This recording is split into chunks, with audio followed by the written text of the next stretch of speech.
two dead men. Early one morning in the middle of the night, two dead men got up to fight. Can't quite remember how the rest of that one goes, but the opening always stuck with me. I guess I like the paradox, the contradiction. All these years of being told by my parents not to waste all my time playing those damn video games. And here I am, watching these idiots throw all their money before computer screens like it was the latest fashion. The craze must be catching because sure enough everyone wants these damn machines now. They're in every pub, sports club, RSL, basically any place where old people might gather together in groups. They used to get at least some exercise with their lawn bowls, their knitting and other stuff like that. Now they just give their fingers a workout. And their wallets. The flashing lights and the bells and whistles, the theme music from a cartoon that's decades old but which they remember fondly. They say you get to a certain age, I guess right after your midlife crisis, or at some point after you retire from your job and you go through a second childhood. But second childhood seems a bit too advanced if you ask me. The way most of them carry on, I'd swear it's a second infancy. Long as they've got a coffee to suck on and snacks, they're content. Or perhaps content isn't the right word. Distracted maybe is a better one. Distracted and mesmerised by the events on their colourful little screens the same way a 4-year-old gets all excited when the Teletubbies are jumping all over the place, or the bananas in pyjamas are running up and down those freaking stairs yet again. Edith has the look and mobility of a particularly inexperienced zombie in one of George A. Romero's Old Dawn of the Dead films, that somewhat off-balance, almost drunken gait, the shaking hands as she holds the little plastic cup full of coins, eyes glassed over from cataracts and whatnot. And on top of the fact that she didn't seem able to see beyond a few feet at best, was her hearing aid that never quite worked. "I want to make a complaint, Mike," she tells me as I stare blankly out the window. "That coffee you made me the other day wasn't all that hot. I want to speak to George about it." I nod pensively, as if this is a grave matter indeed rather than what it is, some nasty old woman bitching about the quality of something she got for free. I'd be offended if I wasn't so used to it by now. So I look over to the coffee machine that spews out with the assistance of a staff member, cappuccino after latte after weak skinny mocha, all for free. It's funny how critical people can be of free stuff, too strong, too weak, too this, too that, and on rare occasions, just like Goldilocks, it's just right. But seriously, on that once-in-a-blue-moon occasion, I'm not about to dance for joy. You can't throw up your hands and pump your fists and say, "Yeah, I nailed that fucking mocha." All things are put into perspective, I suppose. "Didn't they schedule your funeral for last week?" I ask Edith flatly as she approaches the cashier's station, and she pauses mid-step, smiles blankly, and puts her coins on the counter. "What's that, my dearie?" Edith asks in a loud voice as she fidgets with the device in her ear, screwing up her dried prune-like face as she does so. "This blasted thing never works the way it's supposed to," Edith adds, as if I haven't said anything then. "I say," I reply in a louder voice, "your hip replacement? Wasn't that last week, Edith?" "Was it?" Edith replies, with her face still a mask of confusion and empty wonder as she looks back at me, trying and failing to put the puzzle pieces together in her mind. "No, it was my back," Edith says plaintively then. "I distinctly remember going to Dr. Friedland the other week to tell him how my back was playing up. Hasn't been the same since I had that incident while I was swimming, and on top of that, the medication is all wrong for me. All wrong.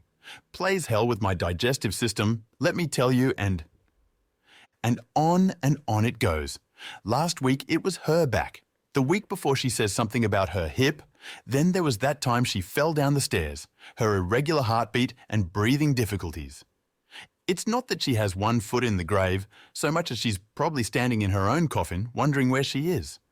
Or perhaps Death was busy last week and forgot her appointment the same way she's always confused her checkups with her granddaughter's violin recitals. As Edith drones on and on, I tune out completely, and in my imagination, as I look up at the slot machines ahead of me, I see my grandfather sitting by a small desk with a computer in front of him, I watch the computer screen and the highly pixelated 80s graphics shows a chessboard as he maneuvers a mouse around the board and decides on his next move. He watches the screen intently from behind his large glasses, and a slight smile appears on his face.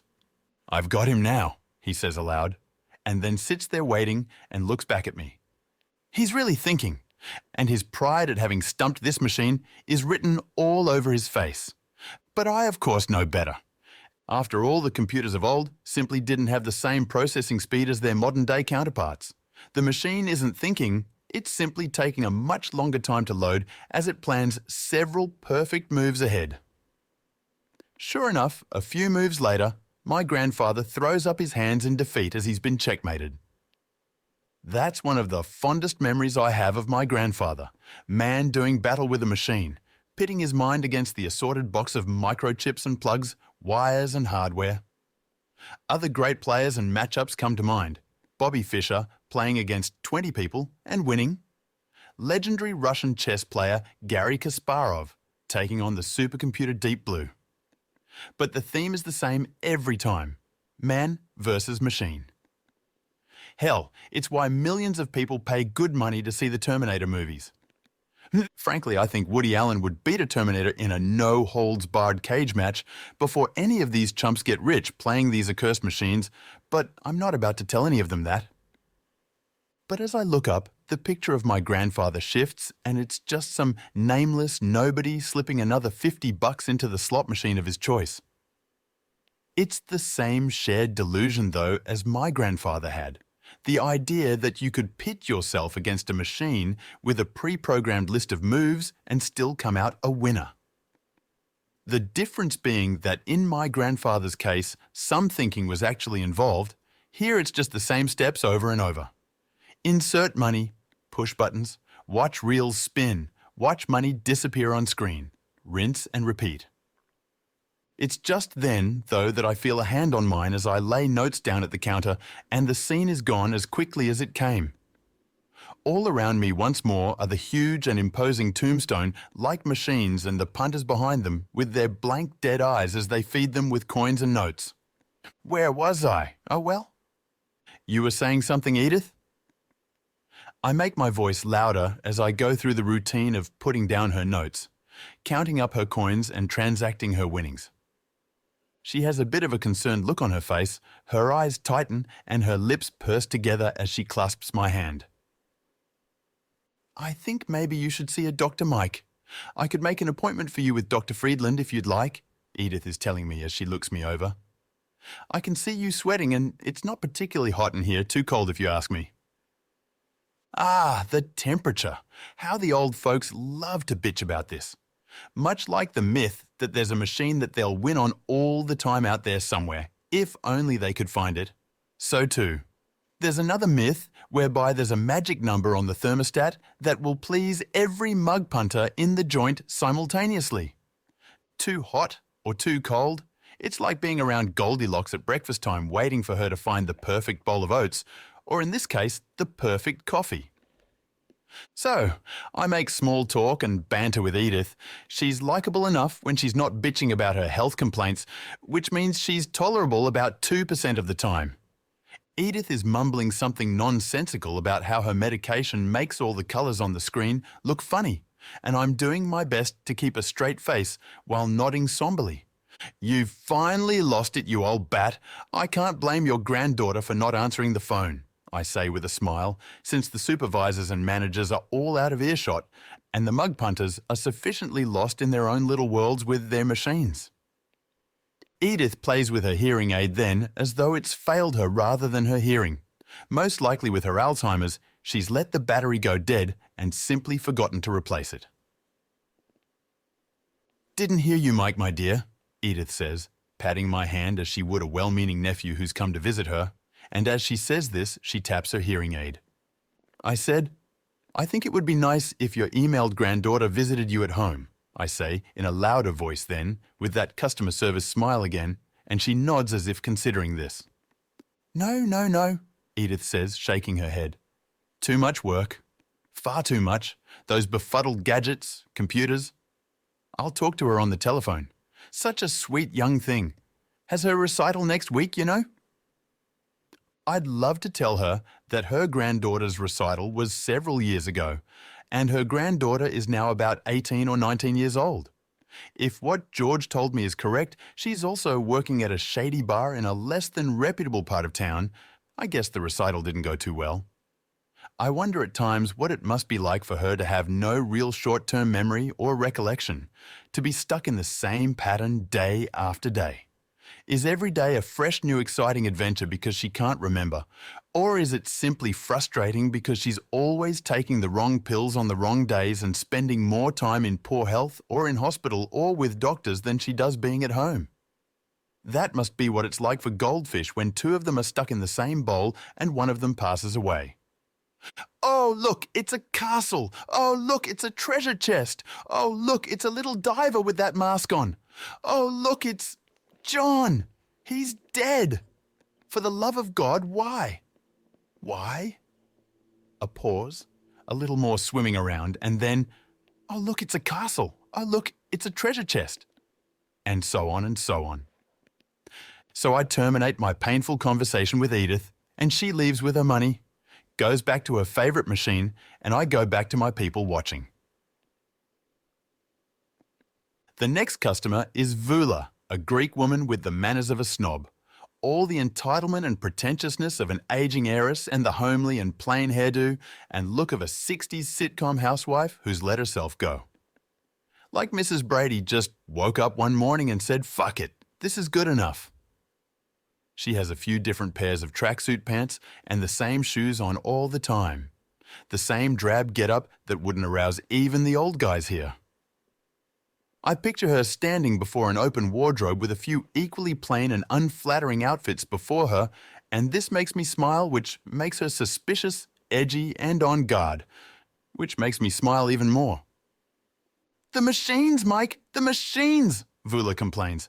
"They're not paying out. They must have fixed them when they swapped those other ones around," smirking as if she has hit upon some grand plot and cover-up to rival the Kennedy hit. While I'm thinking up an answer, a more hasty and aggressive me grabs her by the shoulders, slaps her around, and violently shakes her. "God damn it, Vula! I'm telling you it's all a conspiracy. It's the company, don't you know? They're here to steal your soul. It's fucking Skynet all over again. Judgment Day, the wrath of Khan and Armageddon all rolled into one." Sadly, with all of the security cameras watching us all, I'm unable to express my true feelings for Vula at work in the appropriate manner, and so the scene plays out in my imagination instead. Then I blink and smile back at her. The answer rolls off my lips like the sweetest, most poisonous sugar-coated of political lies. "They change them around to keep it interesting, Vula. You know how it is," I replied to distract her. "I mean, all the other clubs are always changing their machines around. Out with the old, in with the new. We just got the Flintstones in last week, and we're getting the Phantom next week. Looking forward to that. Should be exciting." We have these switch-arounds of the machines. The least popular ones have the artwork on them taken off. A few graphics and video cards changed for something new and more popular elsewhere, and hey presto, something new and exciting. In actuality, it's about as exciting as a bowel movement, but we're under strict instructions to upsell and uptalk the new machines as if they will transport our customers to the promised land itself. Milk and honey on the other side, hallelujah. As for the music, it's catchy for the first few hours, but after a while, it's like trying to sit in a cinema and watch a movie as the douchebag next to you forgets to turn his phone off. You're stuck listening to that goddamn ringtone every now and again, just background noise that you tune out along with everything else. When a new machine is brought in, someone fiddles with the audio settings to turn the volume right up to the maximum so that every time it goes off or somebody wins, everybody in the place knows about it. At first, they complain about the noise. "It's so loud," they mutter to me as I walk around the machines while the new ones are playing their hypnotic theme songs. But of course, these are the same people who come running like they've just seen the image of the Virgin Mary in their morning toast every time someone wins and who complain to the others around them that, "I was playing that machine 5 minutes ago." She shakes a finger at me then, admonishing me like a schoolteacher does one of her misbehaving pupils. You're just saying that Mike, Vula informs me seriously. I know the real reason they got rid of those other ones is that they were paying too much. But being in the position of knowing the final numbers at the end of the night, emptying the note holders in the machines, and then comparing that to the amount that gets paid out, the math seems rather simple to me. After all, I wouldn't be employed here, nor would anyone else for that matter, if the machines were paying out more than they collected on a regular basis. So, as we blather on back and forth about her conspiracy theories and my company lines about change and what not, I focus instead on another real mystery.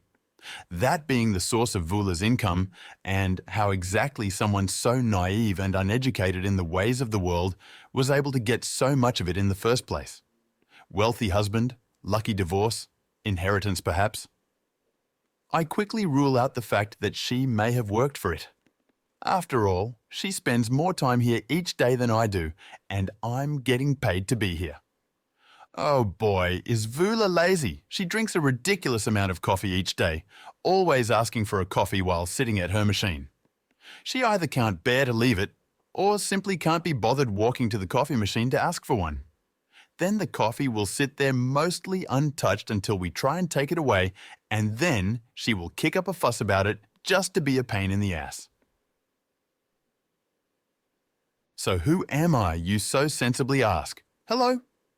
My name is Mike, and I'll be your tour guide for the duration of this little peek into what is unquestionably my worst, most vivid waking nightmare come to life, night after night. Please leave your sanity in the overhead compartments, and don't forget to switch off your mobile phones while the feature is playing. Age-wise, I'm on the wrong end of the bell curve when it comes to the staff around here. More and more I'm seeing cute young blondes and brunettes like Kate and Rebecca. They bring the old guys back in night after night. The old guys bring the dollars pay the staff, and the staff keep... Well, it's the circle of life, isn't it? Guys in their 30s, 40s and over are generally the supervisors and managers around here. For the most part, any positive emotion that they display is a show. They smile, joke and laugh with the punters. Then, 30 seconds later, they're on our case about something we screwed up on the job.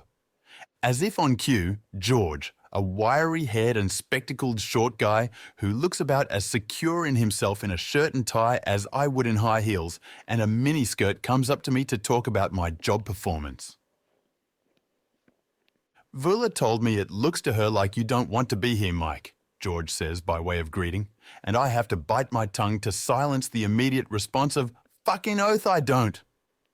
Or, "How the hell did she find out?" So instead I opt for the safe, "Yeah, I'm sorry, George. I've been having a bit of an off night, not feeling 100% to be honest, but I should be fine again tomorrow and..." I wonder if he sees through the hollowness of my lies. Or does he simply want to believe in them because the truth is too unpalatable for him? That being the idea that I couldn't give a mouse's fart about this job. In the beginning, when it was all new to me, there was a certain learning curve. And maybe it's just the ADD talking. But when I have something new in front of me, I find I'm happy and at peace in my position. But as soon as I've learnt all I can, which admittedly in an industry as brain dead as this one clearly is didn't take all that long, the boredom sets in. Today, I go from cashiering to the job designated as floor bitch, whereby I'm circling the machines the same way a buzzard circles a dying person or animal, just waiting for it to expire so it can have lunch. Although in my case, I'm waiting expectantly for a machine to break or run out of coins so my little charade won't be exposed. That being the fact that there is very little for me to do here, and in the meantime, I do my best not to actually socialize with the mug punters around me. Because Edith's health problems are but a small sample of what I have to deal with when surrounded by people at the age where they know more people who are sick or dead or dying than they do alive. As much as I try to block it out, it's still depressing to be around. I imagine those who work at the old people's homes must feel the same way sometimes. Although I still think those of us in gaming have it worse, listening to people bitch about their health problems, that's one thing. Then add to that people bitching about constantly losing money, but who keep coming back to do it night after night after night after night. "This machine's not paying out," Angry Joe is saying, his constant monologue. "They don't pay nothing. Nothing." I'd like to point out to him that he's wrong. Absolutely wrong. It's not the machines don't pay nothing, it's the machines don't pay anything. And he really shouldn't be using double negatives. After all, there's enough negativity in this profession without adding to it. He sees me walking past his machine and makes a gesture for some coffee and winks surreptitiously. Every venue has these guys, the ones that want a little extra, and in Angry Joe's case, it's a little progna in his espresso. I'm not one to deny him for two reasons. Number one, because there's a very obvious reason he's called Angry Joe, and number two, because I know the kind of markup they put on booze behind the bar. After all, I sell it. Angry Joe holds the record for the most incidents at our venue. There was the time he punched out the screen on one of the machines. Another time he threw a whole cup full of dollar coins at a cashier who'd taken a reserve sign off his machine. Then he had a change of heart and wanted all his coins back, as you do. Another time, as Kate came around with free snacks on a platter, he was helping himself to them, and when she left, he grabbed her wrist to stop her, hard enough to leave a bruise, in fact. I guess at their age, with the arthritis setting in and their bad joints, they can't exactly climb a clock tower with a high-powered rifle, so this is their way of unleashing their frustrations on an uncaring world that has clearly forgotten about them. I have my own ways of getting back at the more frustrating customers, the ones that ask for so much and never tip, or who are always pestering me about the machines and the other players, the nagging bitches who fight over who was playing this one or that one, and on it goes. You might think of it as chemical warfare. Basically, I will stand at the machine next to a particularly annoying customer and line up my backside so it is facing their general direction, and then let loose a particularly silent and deadly fart.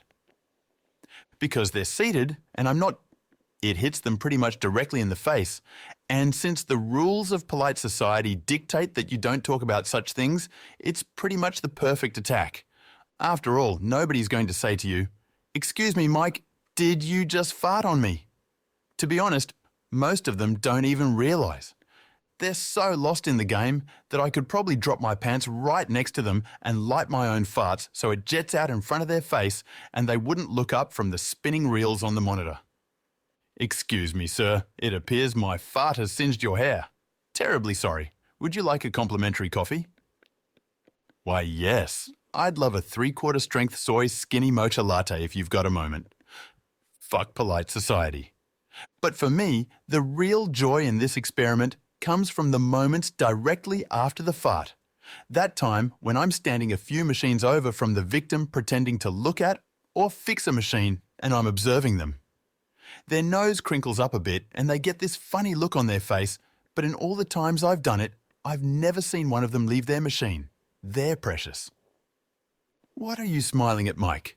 George says with a grin as he walks past me at the coffee machine while I'm making the special espresso for Angry Joe. "Nothing really," I say with a genuine smile of my own. "Just thinking of a joke one of the punters told me." And with that, I add the progna and walk out from behind the bar. "Well, you'll have to tell it to me when you get back then," he concludes, and I nod as I leave. But I can't really remember the last funny thing a customer has said to me, or if indeed any of them has ever told me a joke. I know the truth after all. They are the joke. I bring Angry Joe his coffee, and he is bitching about how much he's lost recently. $500, Mike, and does it give me the free games? No, not bloody once. It's rigged, I tell you. Again, I have to bite back the immediate response of, "No shit." I can just imagine this guy watching SmackDown on pay TV and getting right into it, saying things like, "I can't believe that guy's still walking around after CM Punk did a backbreaker on him last week. It's amazing." Some people are so freaking naive, it almost hurts to burst their bubble. But since I could care less about polite society or hurting their feelings since I have none of my own, I tell Angry Joe a story instead. "The other week I went to Crown Casino Joe," I explain. "Saw a movie with some friends. Can't remember which one it was now, but it was pretty good. Anyway, I decided to have a bit of a bet while I was there. Played Where's the Gold? You know the one I mean, right? I didn't know it at the time because I hardly ever play these things, but I was betting $10 a spin and didn't even know it. $10 a spin, can you imagine? Well, to cut a long story short, on the third spin, it decides to give me the free games feature. I won $250, took a ticket out of the machine, and went straight to the cashier. I cashed it in and I left. Joe just whistles at this news. Yeah, well, that's the only way you're going to win with these things, isn't it? Angry Joe says. You gotta pick the right one, win something big quickly, and pull your money straight out before the machine, she takes it right back from you. With the way these old mug punters are able to state the obvious, even if they can't see it staring them in the face, I reckon they could make pretty good cricket commentators. But that's another story for another day. I must have told that story a dozen times or more to the punters, and I never get tired of telling it either. Sometimes the amounts vary depending on the customer, but as they say, a truth that's told with bad intent beats all the lies you can invent. I've never had a problem with gambling after all. I see what it does every day to people. Not just the loss of money, but the fact that it turns them into mean-faced, angry, and sometimes even violent, abusive and whiny, depressing, maladjusted, aggravated and annoying pieces of crap. The other game I like to play with them involves my memory. I tend to remember obscure things off the top of my head, like obscure actors in obscure movies or obscure film quotes and other such things. At work, I like to remember when big payouts occur and on which machine. Then, when an annoying bitch like Vula or someone just as upsetting is telling me about how much they're losing at the moment, I'll update them on the latest news. Yes, I'll say. Funny thing happened last night. The platinum jackpot went off. $4,500 on that machine right over there. Guess you've just got to be in the right place at the right time.